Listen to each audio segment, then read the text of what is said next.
Bonjour à toutes et bienvenue sur ma chaîne. Alors aujourd'hui nous allons faire le budget du mois de décembre 2022.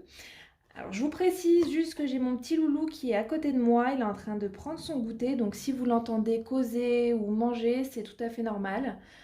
On va essayer, on va voir, j'espère que ce ne sera pas trop dérangeant pour vous. Alors effectivement, vous verrez qu'il y a eu beaucoup de bruit derrière moi et surtout j'ai été obligée de faire beaucoup de coupures dans mon montage vidéo. Je suis désolée, c'est vraiment pas pratique et je vais tâcher de m'organiser mieux la prochaine fois pour être toute seule quand je filme. J'espère quand même que la vidéo sera agréable pour vous. Donc on le reconnaît, celui-ci, c'est mon cahier spécial pour faire mon budget mensuel. Et donc voici le budget du mois de décembre. Je vais essayer peut-être de rapprocher un tout petit peu la caméra.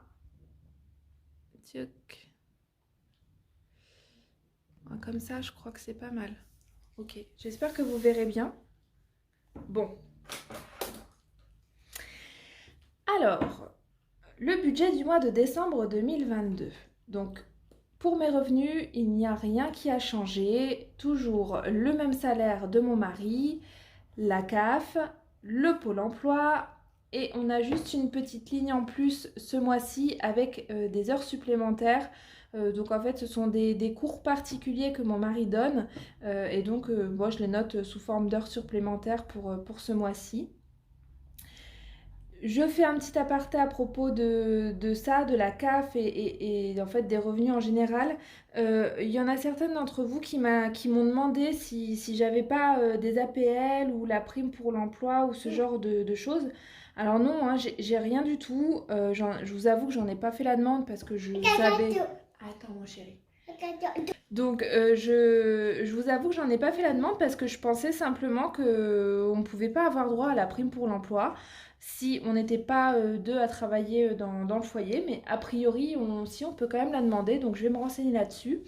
En tous les cas, les APL, ça c'est sûr qu'on n'y a pas droit et donc ben non, j'ai rien de plus que ça, et ce qui est déjà bien, hein, parce que je pourrais n'avoir aucune aide en fait et on pourrait très bien ne devoir vivre que sur le salaire de mon mari, donc c'est déjà pas mal.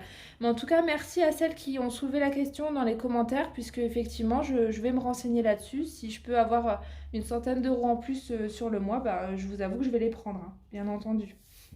Donc une fois qu'on fait le total de tous les revenus, pour ce mois-ci, nous sommes à 2118 euros.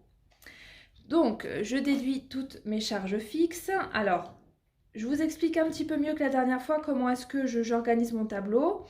Donc ici, je note la date à laquelle ça va être prélevé sur le compte. Ici, c'est le libellé, le montant. Et en fait, je vais aller vérifier à peu près une fois par semaine mon compte. Et si le prélèvement est bien passé, je vais mettre une petite croix en face pour faire mes comptes, hein, tout simplement. Donc, on a le loyer et les poubelles qui est de 570 euros. Le prélèvement pour l'eau qui est de 57 euros.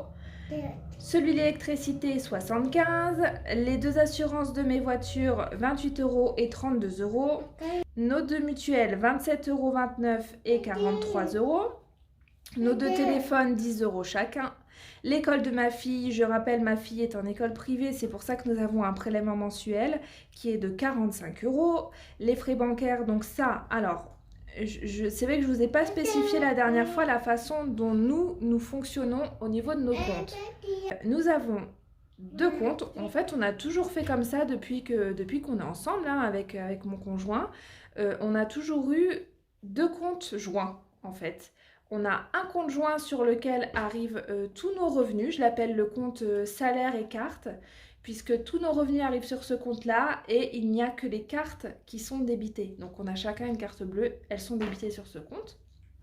Et on a donc un deuxième compte joint où celui-ci, je l'appelle le compte prélèvement. Tous les mois, j'envoie une somme qui correspond au prélèvement, à tous mes prélèvements du mois en cours. Je l'envoie en début de mois et donc sur ce compte-là, il n'y aura que les prélèvements qui vont passer et les chèques aussi. Je compte dans les prélèvements les chèques aussi. Donc voilà, on fonctionne avec 2 comptes courants. C'est aussi pour ça qu'on a 2 fois des frais bancaires. Bon, ça pourrait être réglé si on avait une banque en ligne, parce qu'il ne me semble pas que les banques en ligne demandent des frais bancaires, et je crois même que les cartes bleues peuvent être gratuites. Mais c'est vrai que pour l'instant, on n'a pas sauté le pas parce que nous avions un prêt immobilier avant. On a un autre projet immobilier aussi, donc on a besoin d'avoir une banque physique et la banque physique demande à ce que nous ayons leur compte chez eux avec la domiciliation des revenus et puis une carte bleue qui est rattachée. Donc pour l'instant, c'est pas d'actualité, mais c'est vrai qu'en soi, là, on paye 14 € pour 2 cartes, ce que je trouve absolument énorme. On paye 14 € de cotisation pour les cartes Visa basiques, quoi. Tous les mois 14 € ainsi que 2 € pour le deuxième compte qui est ouvert. Donc c'est vrai que ça nous fait quand même 16 € et ça pourrait être économisé tous les mois. Mais bon, c'est comme ça. Et donc ensuite, on a nos 2 prélèvements pour les 2 plateformes en ligne qu'on a, Salto et Spotify, qui nous fait 10 € et 7 €. Et puis j'ai rajouté ma fameuse ligne prélèvement enveloppe noire. Donc là, pour l'instant, pour mon budget prévisionnel, j'ai compté l'enveloppe noire à 60 € parce que je ne sais pas en fait combien je vais devoir mettre dessus ce mois-ci. Mais on va la tirer ensemble tout de suite et on va voir. 60 € en fait, c'est le maximum de tickets que j'ai prévu dans mon enveloppe noire. Donc, on va voir. On va voir ce qu'elle me réserve pour ce mois-ci.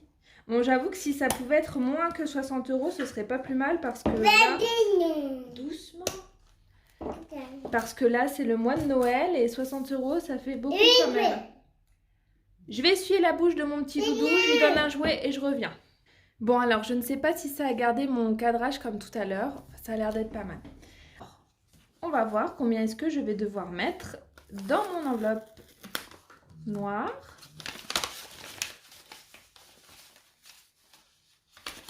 Je vais en prendre qu'un quand même. 40 €. Bon, bah ça va. Ça fait 20 € de moins que ce que j'avais prévu.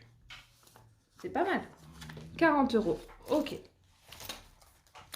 Ok. Allez, je rangerai ça tout à l'heure. Donc, il va falloir que je recalcule.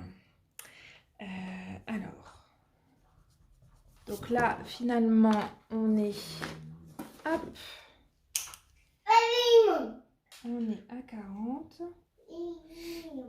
Donc alors là, je dois être à 970,27 normalement. 970,27. Je vais quand même aller prendre une calculatrice pour vérifier que mon calcul est bon. Alors vous allez peut-être trouver que je suis un petit peu toquée de refaire tous mes calculs comme ça à la calculatrice. Et c'est vrai que j'ai besoin de vérifier plusieurs fois si ce que j'ai fait est correct. C'est comme ça. Et c'est important parce que si jamais j'ai fait une erreur, en fait, toutes mes enveloppes derrière, elles vont être faussées. Et donc, en réajustant mes calculs, j'arrive donc à un total de charges fixes de 970,27 € et à un reste à vivre de 1147,73 €.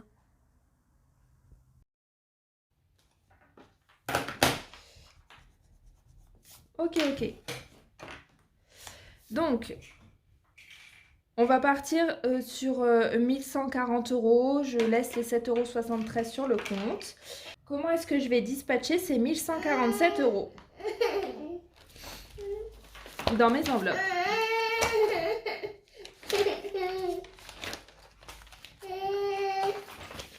Hop là. Bon, c'est pas facile de filmer avec mon petit loulou. Donc, j'ai prévu... il va falloir que je réajuste ici aussi parce que j'ai donc 20 € en plus. Alors, j'avais donc prévu 1125, on passe à 1145. Qui vont être donc à répartir sur mes différentes enveloppes. Donc, je vous réexplique ce que je vous avais montré la dernière fois. J'ai 2 types d'enveloppes. J'ai des enveloppes qui sont fixes, ça veut dire que je vais tout le temps les avoir, je vais tout le temps avoir les mêmes tous les mois. Et j'ai des enveloppes qui sont variables. Là, dans celle-ci, je vais verser en fonction de la somme que j'ai, du budget que j'ai en globalité. Donc, j'ai mon enveloppe épargne où je mets 250 €, elle ne change pas. Celle-ci, ça part sur un livret, enfin sur 4 livrets en fait. un livret pour moi, un pour mon mari. On a chacun 100 € et un livret pour chacun de mes enfants où ils ont 25 € chacun. Ensuite, mon enveloppe course. Alors là, je me suis posé beaucoup de questions parce que le mois de décembre va être un mois à 5 semaines et moi, vous savez, ou peut-être pas d'ailleurs, donc je vous le redis, mon budget course, je le fais à la semaine. Je prévois un budget pour le mois de 400 €, mais je fais mon budget à la semaine, donc je dépense 100 € par semaine. J'essaye en tout cas de m'y tenir. Je dépense 100 €, en général 40 € au marché pour mes fruits et légumes et 60 € au supermarché pour le reste. Et donc là, ça m'a posé question puisque le mois de décembre est un mois à 5 semaines. Je me suis dit, et en plus de ça, au mois de décembre, on a quand même des dépenses qui sont pas courantes par rapport aux autres mois, c'est-à-dire que il va y avoir les chocolats de Noël, il va y avoir des repas de Noël, on va avoir des gens à la maison à manger qu'on n'avait pas d'habitude. J'ai également ma maman qui n'habite pas du tout vers chez nous et qui vient pour les vacances de Noël passer une semaine avec nous. Je vais avoir voilà, plusieurs dépenses qui n'étaient pas prévues et qui vont forcément faire augmenter mon budget course. Donc je me suis posé la question, est-ce que je passe cette enveloppe à 500 €? Et puis finalement, eh ben non, j'ai décidé de la laisser à 400 comme d'habitude. Comme ça va vraiment me permettre de tester ce budget des 5 semaines avec 400 € de courses pour le mois. Je vais voir si j'essaye de faire une semaine blanche, si j'essaye de faire une semaine vide placard où je ne fais pas du tout de courses. Voilà, je ne sais pas comment je vais m'organiser, je verrai bien. Et pour tout ce qui sera dépenses alimentaires vraiment liées à Noël ou au Nouvel An, eh bien je vais les prendre sur mon enveloppe Noël. Comme ça ne va pas impacter mon budget course. Voilà, grosso modo, comment j'ai prévu de faire. On va bien voir, je pense qu'il y aura des réajustements à faire sur le mois. En tout cas, je ne me mets pas la pression. Si je dépasse les 400 €, je dépasse les 400 €. C'est pas grave, on fera au mieux. Voilà, donc bref, j'ai prévu mon enveloppe de 400 € pour les courses.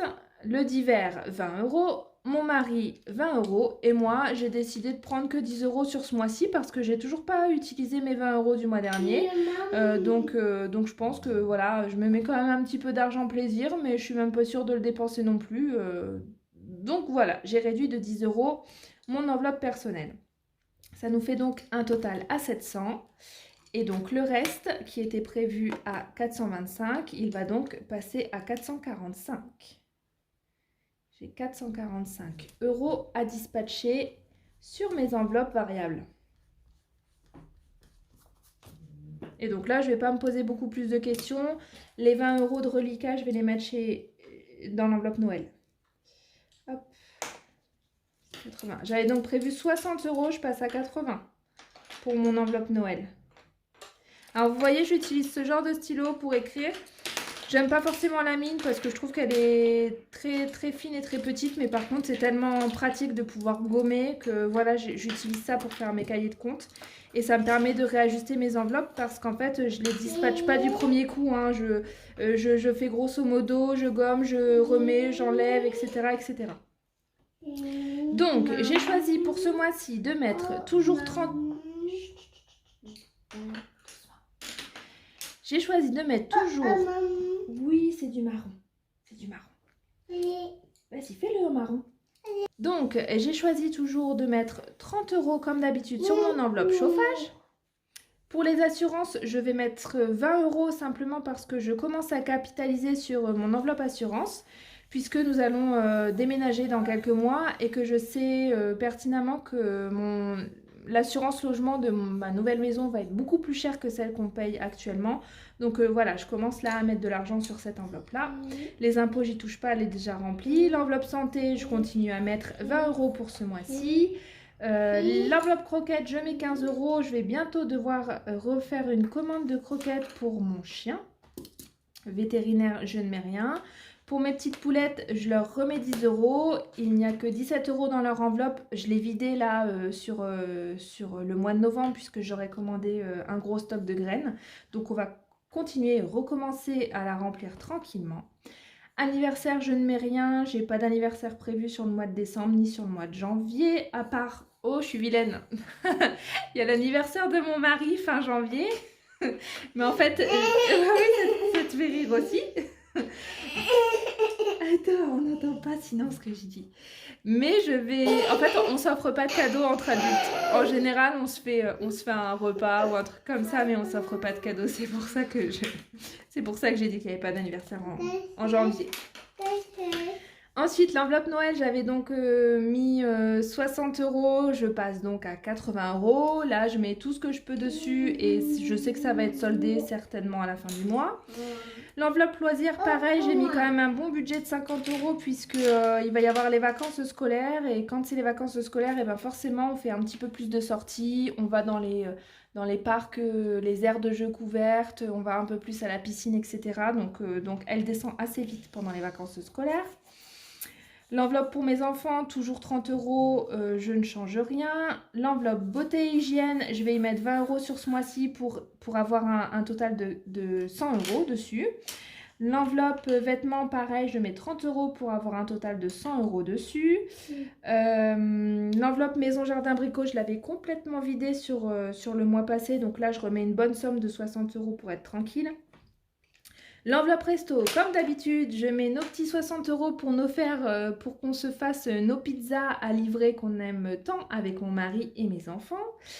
L'enveloppe meuble électro, je mets un petit 10 € puisque j'ai toujours voilà, ma hotte que l'on va devoir acheter pour la cuisine dans quelques temps. Donc je continue à mettre un peu de sous dessus.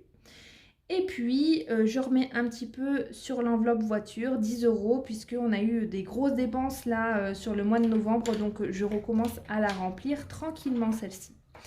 Donc, voilà, ici, on passe donc à 350 au lieu de 330. Hop.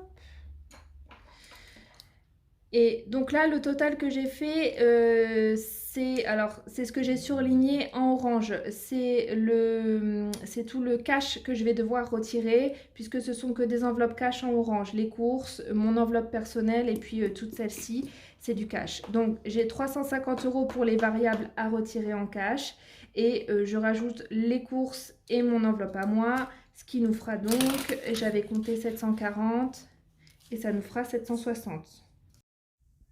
Alors, avez-vous vu la coquille que j'ai faite? Eh bien oui, j'ai oublié les 40 € de mon enveloppe noire.